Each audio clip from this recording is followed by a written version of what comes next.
हाँ, तो इसी के साथ इस प्रश्नावली का, ठीक है ना, class 10 subject mathematics chapter number कितना 12 कि प्रश्नावली 12B का अगला और आखिरी क्वेश्चन है क्वेश्चन नंबर 20।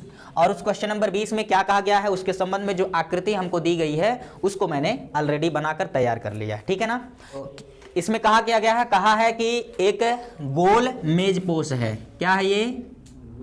गोल मेजपोश है। मेजपोश जानते हैं ना, जो मेज पे चद्दर सीट बिछाया जाता है उसको हम लोग क्या कहते हैं, मेजपोश है। अब यह गोलाकार है, मतलब ये गोल है और इसमें 6 समान आकार के डिजाइन बनाए गए हैं। दिख रहा होगा आप लोग को, एक डिजाइन ये, दूसरा ये, तीसरा ये, चौथा ये, पांचवा ये, छठवां ये। तो इस गोल मेजपोश के चारों तरफ समान आकार के 6 डिजाइन्स बनाए गए हैं, ठीक है ना। और इस गोल मेजपोश का मान लिया केंद्र यहां है, तो इसकी हमें त्रिज्या दे दी गई है 28 सेंटीमीटर। कितना? 28 सेंटीमीटर। अगर हम केंद्र को मान लिया जाए, केंद्र को O मान लें और इस बिंदु को हम A मान लेते हैं और इसे हम लोग B मान लेते हैं, तो केंद्र से अगर परिध परिस्थित इन बिंदुओं को हम लोग मिलाएंगे तो जो भी प्राप्त होगी वो त्रिज्या है, लंबाई OB या OA त्रिज्या होगा। और ये त्रिज्या भी हमको दे दिया गया है 28 सेंटीमीटर। कितना सेंटीमीटर बाबू? 28 सेंटीमीटर हमको दे दिया गया है, ठीक है ना। और हमसे कहा जा रहा है कि ये 6 समान जो डिजाइन्स बनाए गए हैं, इन डिजाइनों को बनाने में कितनी लागत आएगी। यदि प्रति वर्ग मीटर, ठीक है ना, प्रति वर्ग मीटर, क्या लल्ला? वर्ग सेंटीमीटर है, जी हाँ, प्रति वर्ग सेंटीमीटर, ठीक है ना, प्रति वर्ग सेंटीमीटर की जो लागत है वो 0.35 रुपए है। यानी एक वर्ग सेंटीमीटर डिजाइन को हमें तैयार करने में 0.35 रुपए का लागत आता है, खर्च आता है। तो 6 समान या संपूर्ण डिजाइन को बनाने में कितना लागत आएगा, ऐसा हमसे प्रश्न कहा गया है। एकदम आसान सा क्वेश्चन बाबू। करेंगे क्या कि हम जो 6 समान डिजाइन है ना, सभी डिजाइनों को बनाने में कुल कितने वर्ग सेंटीमीटर क्षेत्र है, उन वर्ग सेंटीमीटर के क्षेत्र को हम निकाल लेंगे और टोटल में इतने रुपए से हम लोग गुणा कर देंगे। यानी हमारा अभी पहला और प्रथम उद्देश्य यह है कि जो 6 समान डिजाइन है, इन सभी डिजाइनों का क्षेत्रफल कितना होगा। तो इसको कैसे निकालेंगे? इसमें से ये जो आकृति बना है उसको मैं अलग सेपरेट बना लेता हूं, जिससे थोड़ा सा समझने में आसानी हो। ये कुछ ऐसे डिजाइन हैं, ये बिंदु है OAB, ठीक है ना, ये त्रिज्या है 28 सेंटीमीटर, ठीक है। हमको ये डिजाइन ये जो डिजाइन है, इस डिजाइन का क्षेत्रफल हमको निकालना है। तो डिजाइन अगर आप लोग ध्यान से समझें तो हर एक डिजाइन इस वृत्त का लघु वृत्तखंड है। क्या है? लघु वृत्तखंड है। और इस लघु वृत्तखंड का क्षेत्रफल हमको निकालना पड़ेगा। कुछ बात समझ में आया? इसके लिए हमें आवश्यकता पड़ेगी प्रत्येक त्रिज्यखंड या वृत्तखंड का जो कोण है थीटा, उस कोण की। तो हमें जो दिया गया है त्रिज्या, उसे हम लिख लेते हैं। त्रिज्या R दे दिया गया है 28 सेंटीमीटर और यहां मैं लिख लेता हूं प्रत्येक डिजाइन, ठीक है ना, प्रत्येक डिजाइन को हम कहना चाहें तो वृत्तखंड कह सकते हैं। बोलो क्या कह सकते हैं? वृत्तखंड का कोण हमें आवश्यक होगा, ठीक है ना, कोण थीटा। अब यहां पर लल्ला एक वृत्त के केंद्र से एक संपूर्ण परिध पर एक संपूर्ण केंद्र जो बनता है, एक वृत्त के केंद्र पर परिध के द्वारा संपूर्ण जो कोण बनता है वो कितने डिग्री का? 360 अंश। चलो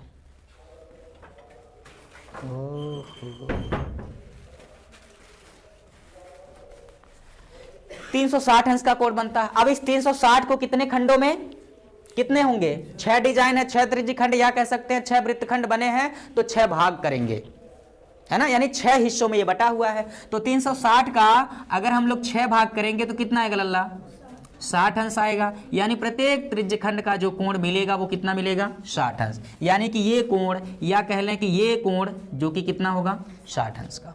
अब सिंपल सी बात है कि एक डिजाइन का क्षेत्रफल हमको निकाल लेना है और उसमें 6 से गुणा कर देंगे तो 6 डिजाइन का क्षेत्रफल हो जाएगा, ठीक है ना। तो एक ही साथ में निकालता हूं, देखिए 6 डिजाइन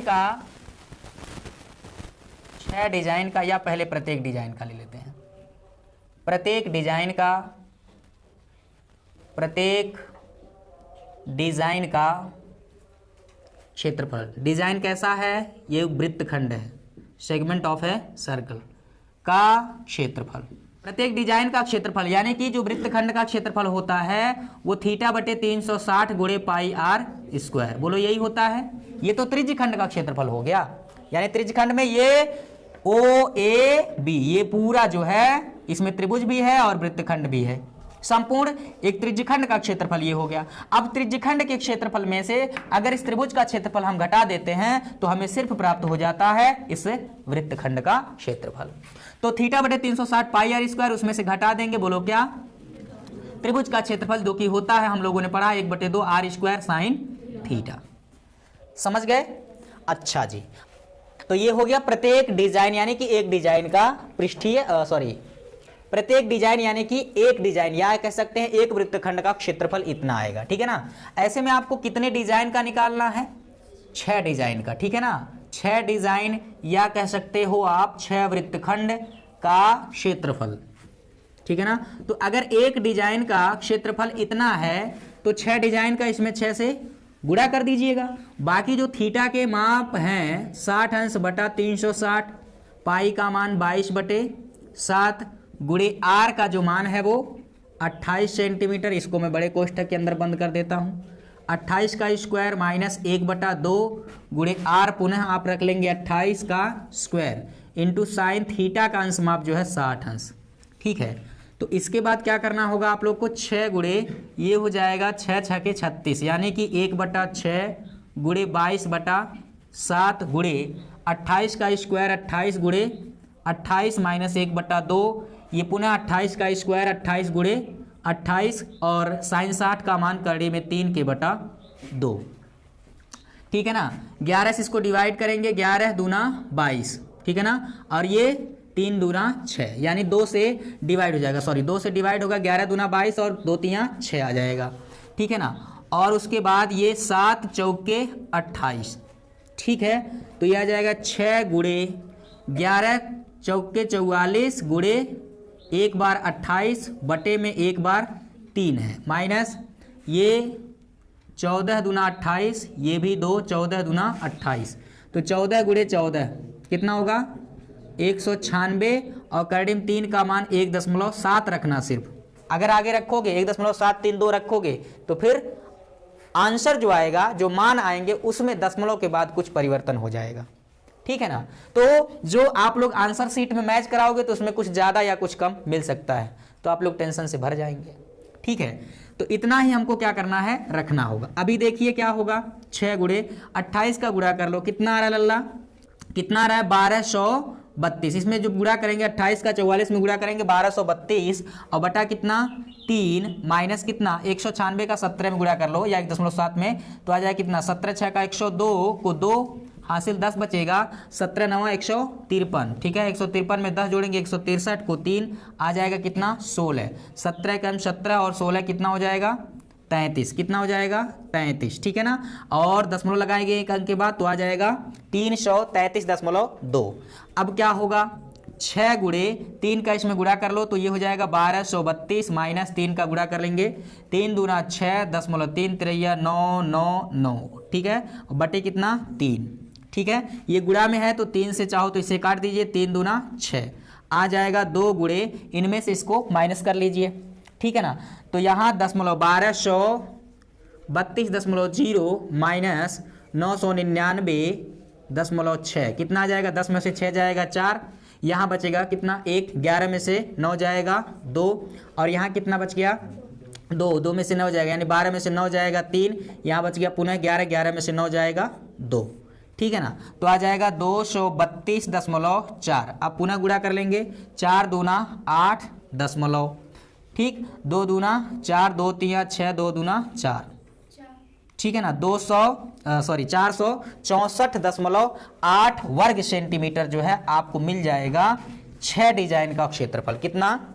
जो 6 डिजाइन है मेजपोश में उनका टोटल क्षेत्रफल जो आपको मिलेगा वो 464.8 वर्ग सेंटीमीटर मिलेगा। अब यहां जो आप लोग को दिया गया है वो क्या है? वो दिया गया है कितना? 1 वर्ग सेंटीमीटर। ठीक है ना? प्रत्येक वर्ग सेंटीमीटर यानी कि 1 वर्ग सेंटीमीटर की जो लागत आती है वो 0.35 रुपए आती है, 0.35 रुपए।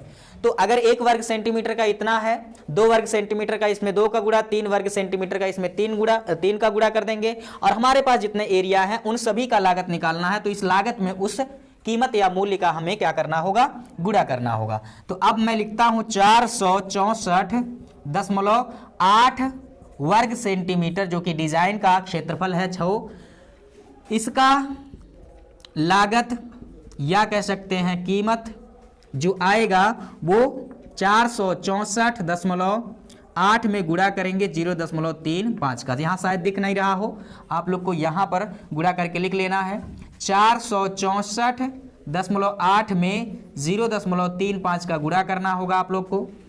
5 8 40 को 0 4, 5 चौक के 20 और 4 24 को 4, 2 बच गया। 5 6 के 30 और 2 कितना होगा, 32 को 2, 3 बच गया। 5 चौक के 20 और 3 23 हो जाएगा, ठीक है ना। फिर 3 का आप लोग को गुणा, 3 8 24 को 4 हो जाएगा, ठीक। और 3 चौक के 12 और 2 कितना होगा, 14 को पुनः 4 हो जाएगा, 1 बच गया। 3 6 के 18 और 1 19 को 9 हासिल 1 हो गया। 3 चौक के 12 और 1 13, ठीक है ना। अब इन्हें जोड़ेंगे, 0 4 और 4 8 हो जाएगा, 4 2 6 हो जाएगा, 9 3 12 को 2 आ जाएगा, 3 और 2 5 और 1 6 आ जाएगा, और ये हो जाएगा 1, ठीक है ना। आएगा कितना, 1 2 3 अंक के बाद दशमलव, 1 2 3 अंक के बाद दशमलव, तो 162 दशमलव कितना आ रहा है, 68, ठीक है ना। 162.680 इतना रुपए आ रहा है, ठीक है ना। अगर यहाँ पर पाई का मान 3.14 या करीब 3 का मान 1.732 रखते हैं तो थोड़ा सा इनमें क्या है, परिवर्तन आ सकता है, 161 के आसपास आ सकता है, या 161 दशमलव कुछ आ सकता है, ठीक है ना। तो ये बहुत बड़ा सिरदर्द नहीं है, आप सभी इसको ध्यान में रखिएगा, ठीक है ना। आई होप समझ में आ गया होगा, फटाफट नोट कर लीजिए।